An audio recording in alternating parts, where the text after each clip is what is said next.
እነዚህ በአዋጁ አንቀጽ 6 ላይ ያሉ ነገሮች ናቸው። አንቀጽ 6 ኢትዮጵያ ሀገራዊ ምክክር መቋቋሚያ አዋጅ አንቀጽ 6 ላይ ያሉ መሰረታዊ ነገሮች ናቸው። ምንድናቸው እነዚህ?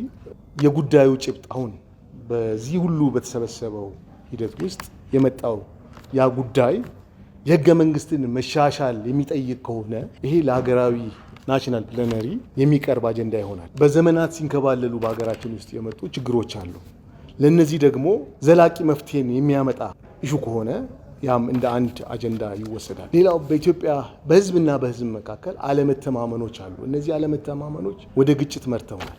ስለዚህ ያ የመጣው አጀንዳ ተነጋግረንበት ተመካክረንበት ያሉትን አለመተማመኖች የሚቀንስና መተማመንን የሚፈጥር ከሆነ ያ አጀንዳ ለናሽናል ፕሌነሪ ሜሪት ያደርጋል ብለን እናስባለን። ሌላው አዲስ የፖለቲካ ስርዓትን የሚፈጥር ከሆነ ኒው ሶሻል ኮንትራክትን የሚፈጥር ከሆነ ያ እንደ አጀንዳ ለሀገራዊ ምክክር ብቁ የሆነ አጀንዳ አድርገን እናያለን። በህዝብና በመንግስት መካከል፣ በህዝብና በኢንስቲትዩሽኖች በተቋማት መካከል የእምነት የትረስት ዴፊሲት አለ። ስለዚህ ይህንን ደግሞ የሚያቀራረብ መተማመንን የሚፈጥር ከሆነ ህዝቦች ተወያይተው በመንግስትና በህዝብ መካከል፣ በህዝብና በህዝብ መካከል መተማመንን የጋራ የሆነ እውነትን የጋራ አይነት አመለካከትን የሚፈጥር ከሆነ ይሄ ለሀገራዊ አጀንዳነት ሜሪት ያደርጋል ብለን እናስባለን። በዚህ ሂደት ውስጥ ደግሞ የዴሞክራሲ ስርዓትን እንዲገነቡ አስተዋጽኦ የሚያደርጉ ነገሮች ለሀገሪቷ ለምታደርገው ዴሞክራቲክ ዲስፔንሴሽን የሚጠቅሙ አጀንዳዎች ሲሆኑ እነዚህ ለኢትዮጵያ ሀገራዊ ናሽናል ፕሌነሪ ሜሪት የሚያደርጉ ይሆናሉ። ቅቡልነት ያለው ሀገረ መንግስት ኢትዮጵያውያን እኛ የሰራነው መንግስት እኛ የሰራናት አገር ናት ብለው ይህንን የቅቡልነት ዴፊሲት የሚያጠቡ አጀንዳዎች ሆነው ሲገኙ ይህንን ለናሽናል ፕሌነሪው ሜሪት ያደርጋል ብለን እናስባለን። ይሄ ደግሞ በአዋጁ አንቀጽ 6(7) ላይ ንዑስ አንቀጽ 7 ላይ ያለ ነው። ሌላው ለሰላም ግንባታ ኢትዮጵያ በሰላም እጦት ለረጅም ዓመታት ስትናወጥ ቆይታለች። የሰላም እጦቶች አሉ። ነገር ግን የምናወራቸው አጀንዳዎች ካሉብን የሰላም እጦቶች አውጥተውን ዘላቂ ሰላምን ሰስቴይነብል የሆነ ፒስን የሚያመጡ ከሆነ እነዚህ ለናሽናል ፕሌነሪው ሜሪት ያደርጋሉ ብለን እናስባለን። ለሀገራዊ መግባባት አንዱ የዳያሎግ ውጤት የሚሆነው የጋራ የሆነ መግባባት በኢሹዎች ላይ ባልተስማማንባቸው ነገሮች ላይ የጋራ የሆነ እይታን የጋራ የሆነ መግባባትን ግንዛቤን ለመፍጠር የሚያግዙ ሲሆኑ ይሆናሉ። ሌላው እንደምታውቁት እሴቶቻችን ተሸርሽረዋል። ስለዚህ የምንወያይባቸው አጀንዳዎች የኛ ኢትዮጵያውያኖችን እሴቶች የሚያነሱ የሚያቆሙ የሚያንጹ ሲሆኑ እነዚህ ለሀገራዊ ናሽናል ፕሌነሪው ሜሪት የሚያደርጉ አጀንዳዎች ናቸው ብለን እናስባለን። በእነዚህ ውስጥ ተመዝነው ደግሞ እንግዲህ ከየወረዳው የተነሱ ብዙ አይነት የአስተዳደር ጥያቄዎች አሉ፣ የሰርቪስ ጥያቄዎች አሉ። እነዚህን ደግሞ አንጥላቸው። እነዚህን በትክክል ቀምረን ለሚመለከተው ክልል፣ ለሚመለከተው የመንግስት አካል፣ ለሚመለከተው ቢሮ ያንን የህዝብን ጩኸት የህዝብን ድምፅ እንሰጣለን ማለት ነው። ስለዚህ በሁለት ነው የከፈልናቸው ማለት ነው።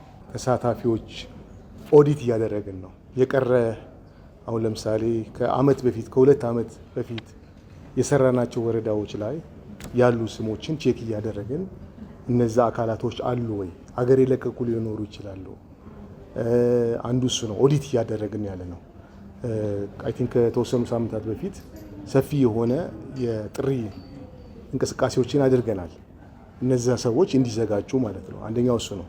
ሁለተኛ ያልተሰሩ ወረዳዎች ለምሳሌ እንደምታውቁት አማራ ውስጥ ያሉ 4 ወረዳዎችን በወቅቱ ያልደረስንበት ነበረ።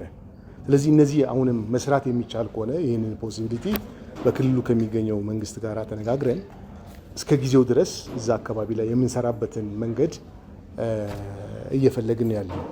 ሌላኛው ቤት ውስጥ ያልገቡ እስካሁን ዳር ላይ ሆነው የሚያዩ ወንድሞቻችን ወገኖቻችን አሉ። ለእነዚህም ደግሞ በዚህ አጋጣሚ እስከ መጨረሻው ድረስ በሩ እንደምንከፍት ተሳታፊዎች ስለሆኑ አጀንዳ ስላላቸው ያንን ለመግለጽ ነው።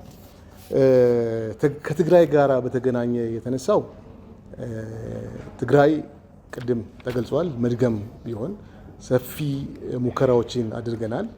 ነገር ግን እኛ በፈለግነው መንገድ ሰክሰስፉል አልሆነም። ያ ማለት ምንድነው? ሌሎች ክልል ላይ ያደረግነውን ነገር በትክክል ማድረግ አልቻልንም። ነገር ግን ላለው አውድ የሚሆን የሚመጥን እንቅስቃሴዎችን አድርገን የተለያዩ ውይይቶችን አድርገናል። እንግዲህ ይህንን ደግሞ አሁንም ሌላ በሩ የሚከፈት ከሆነ ያንን የምናየው ይሆናል። መገመት አንፈልግም። ነገር ግን ላለፉት ከዓመት በፊት በላይ በትግራይ ኢሹ ላይ የተለያዩ አይነት ውይይቶችን አድርገናል። ያ አዲስ ነገር ካለ ያንን የምንገልጽ ይሆናል። ምክክር ዋና ዓላማው ኢትዮጵያን ናሽናል ኢንተረስት ማስጠበቅ ነው። ኢትዮጵያን ሰላም ማስጠበቅ ነው። እነዚህን የሚያጎሉ ነገሮች ለእኛ ሬድ ላይን ናቸው። ኢትዮጵያን ናሽናል ኢንተረስት ሀገራዊ መግባባትን ለማምጣት ነው እና ዋናው ሬድ ላይናችን የናሽናል ኢንተረስት ነው። ይሄ ነው። ግን 10ቱ መስፈርቶች ምንድን ናቸው? 10ቱ መስፈርቶች የመጡት ከአዋጁ ላይ ነው። እኛ የፈጠርናቸው አይደሉም። አዋጁ የተቋቋመበት ደግሞ ኢትዮጵያን ናሽናል ኢንተረስት ለማስጠበቅ ነው። እኔ እስከማስበው ድረስ እንዳነበብኩት ምን ያህል እንዳነበብኩ ባላቅም እነዚህ የኢትዮጵያን ኢንተረስት ወይም ህዝቦችን የሚያጣሉ አይደሉም። የሰላም ችግር አለ ብሎ ህዝብ ከተነጋገረ የሰላምን ችግር እንዴት እንፍታው? ኢትዮጵያውያን ናቸው የሚያወሩት። እንዴት እንፍታው? በመንግስትና በህዝብ መካከል ትረስት ዴፊሲት አለ። ብዙ ሊትሬቸሮች ይናገራሉ። ኢትዮጵያውያኖችም በዚህ ምክክር ሂደት ውስጥ ይህን ነገር እንትን ብሏል። ስለዚህ ሲገናኙ እንዴት እንፍታው ለማለት ነው፣ ሶሉሽን ለማምጣት ነው እንጂ ይዘው እንደ መታገያ አጀንዳ ለማድረግ አይደለም። ያ ስላላዋጣቸው ነው ኢትዮጵያውያኖች እነዚህ አጀንዳዎችን ለምሳሌ ጫካ ውስጥ ያሉ ወንድሞቻችን የምንጠራቸው እኮ በእነዚህ አጀንዳዎች ላይ እንዲነጋገሩ ነው እንጂ እኮ አንዳንዶቹ አጀንዳዎች እነሱ ያነሷቸው ናቸው። ስለዚህ የመታገያ አጀንዳ አይደለም የሚሆኑት፣ የመግባቢያ የመነጋገሪያ ናቸው። አንተ ባነሳቸው ነገሮች ላይ ሰዎች ልዩነቶች ካሏቸው እኛ እያልን ያለነው የኢትዮጵያ ሀገራዊ ምክክር የተቋቋመበትም ከምንዋጋ ከምንጣላ አንዱ ሌላውን ከሚያሳድድ እስቲ ቁጭ ብለን እናውራ፣ እንነጋገር፣ የጋራ ግንዛቤ እንፍታቸው ብለን ነው እኛ እናምናለን። እንግዲህ በነበረን እስካሁን ድረስ በነበረን ኢንጌጅመንት ኢትዮጵያውያኖች ሊፈቱ ዝግጁ ናቸው። በዚህ ተስፋ ነው እኛ የምንሄደው እንጂ የመታገያ አጀንዳ ይሆናል ብለን አይደለም። የመታገያ አጀንዳዎችን ወደ ጠረጴዛ እናምጣ ነው እኮ ይሄ ዓላማው። ስለዚህ የተስማማንባቸው አይደሉም እኮ እየመጡ ያሉት። ያልተስማሙባቸው ኢትዮጵያውያኖች ያልተግባቡባቸው አጀንዳዎች ናቸው። ስለዚህ የመግባቢያ አጀንዳ እንዲሆኑ እንጂ የመታገያ አጀንዳ እንዲሆኑ አይደለም። የመታገያዎቹን አምጡና ጠረጴዛ ላይ ዛፍ ጥላ ስር እንደ ሀገር ልጅ እናውራ ነው። ይሄ ነው አት ዘ ኮር ኦፍ ናሽናል ዳያሎግ ያለው። ስለዚህ ጥያቄውን ነው የምገለብጠው። ዋና ዓላማው እነዛ የመታገያ አጀንዳዎች የተባሉት እንዲመጡና እንድናወራ ነው እንጂ ሌላ አጀንዳ ፈጥሮ ሰውን ለመበተን አይደለም። ዓላማው ሀገራዊ መግባባትን እኛ ደፍረን የምንለው የገለልተኝነት መለኪያዎች እዚህ ሀገርም ሌላ ሀገርም ምንድን ናቸው? ጋዜጠኞችን መጠየቅ ያለባችሁ ያን ነው።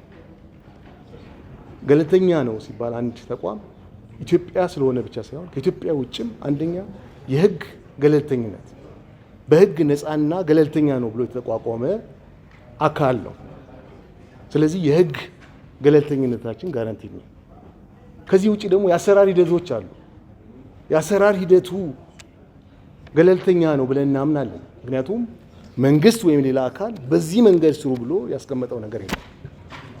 ሂደቱን ካያችሁ በግልጽ ኢትዮጵያውያኖች ከመጀመሪያው ጀምሮ እየተሳተፉበት የመጡበት ነው። መንግስት በእነዚህ አጀንዳዎች ላይ ወይም በእነዚህ ላይ አውሩ በእነዚህ ላይ አታውሩ ብሎ ያስቀመጠው ነገር የለም። አሁንም የምናወራው ያንን ነው። ከህዝብ ጋር እየተመካከርን ነው። ግልጽ በሆነ መንገድ ነው አጀንዳዎች የተሰበሰቡት። ስለዚህ ሂደቱ ፕሮሰሱ ነፃ በሆኑ ኮሚሽነሮች እየተመራ ነው ያለው። የህግ ገለልተኝነት አለ።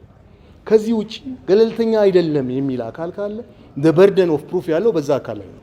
እኛ ደፍረን የምንለው ይሄ ተቋም ገለልተኛ አይደለም የሚል ካለ በዚህ ነው ብሎ ይናገር። the proof of the pudding is in the eating ይላል አይደለም? ገለልተኛ አይደለም ይሄ ነገር የኔ አጀንዳ ተከልክሏል፣ ይሄ አሰራር እኔን አግልሎኛል፣ እንዳትገቡ ተብሏል የሚል አካል ካለ ወጥቶ መናገር ያለበት ያ ነው። እንግዲህ የገለልተኝነት መለኪያዎች እነዚህ ናቸው፣ እዚህም ሀገር ሌላም ሀገር እንጂ በመማማል አይደለም፣ ነን በማለት አይደለም። አንድን ሂደት ገለልተኛ ነው የሚያስብለው ኢትዮጵያውያኖች አልሰሩትም ሲባል አይደለም። ይሄ የተሳሳተ አመለካከት ነው። ኢትዮጵያውያን የሚወዱ ኢትዮጵያውያን ይህን ሂደት እየመሩ ነው ያሉት። ከሌላ ሀገር የመጡ አካላቶች ሲመሩት አይደለም የገለልተኝነት መለኪያው። ኢትዮጵያ ታስፈልገናለች፣ ኢትዮጵያ የሁላችንም ናት፣ የማንም ድምፅ ከዚህ ሂደት ውስጥ መውጣት የለበትም ብሎ የሚያምኑ ኢትዮጵያውያኖች የሚመሩት ሂደት ነው። ስለዚህ ከሌላ ቦታ የመጡ አካላቶች ሲመሩት አይደለም ገለልተኝነት፣ እሱ ሌላ ነገር ነው። ስለዚህ አሁንም የምንለው መርምሩን፣ ገለልተኛ አይደለም የምትሉ ከሆነ ለህዝብ አሳውቁ። ይሄ ድፍረት አለን። በዚህ ሂደት ውስጥ ስናስጠብቀው የነበረው ኢትዮጵያውያንን ኢንተረስት ነው። የማንም ድምፅ እንዳይቀር ስናደርግ ነበረ። በዚህ ሂደት ውስጥ የማንም አጀንዳ የማንም ስጋት እንዳይቀር ነው ስናደርግ ያለ ነው።